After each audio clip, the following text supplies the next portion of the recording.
Я думаю, что не стоит ни в коем случае опасаться вакцинации, поскольку вакцинация – это единственный способ профилактики новой коронавирусной инфекции. Кстати говоря, в инструкции по вакцинам так и написано: показания – это профилактика новой коронавирусной инфекции.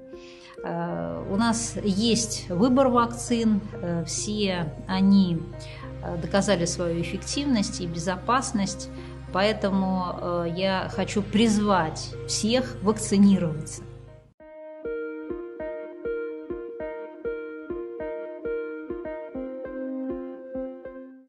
Этот страх совершенно необоснованный, поскольку клинические исследования закончены по всем вакцинам, и получить плацебо, в общем-то, невозможно.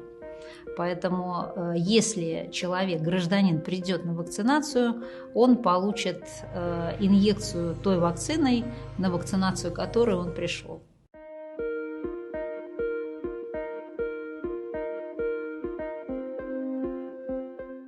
Чаще всего побочные эффекты возникают на первые и вторые сутки, они кратковременные, непродолжительные, саморазрешающиеся. Это такое гриппоподобное состояние, слабость, ломота, может быть небольшая мышечная боль. Это кратковременное повышение температуры.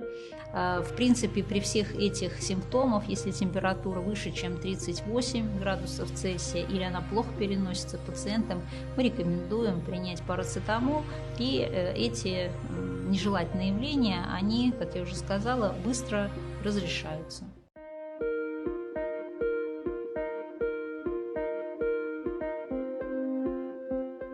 Заразить другого человека после вакцинации невозможно, поскольку используется не вирус, и сам человек, который привит, не может являться переносчиком вируса, поэтому эти страхи не обоснованы.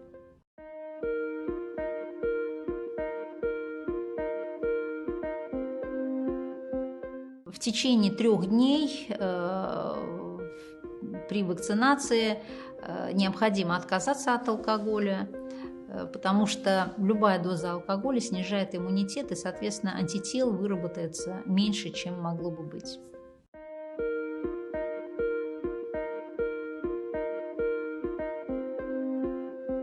Да, стоит носить маску, потому что нет такой вакцины и вообще нет такого средства, которое на 100% избавляет от возможности заразиться, от риска заразиться.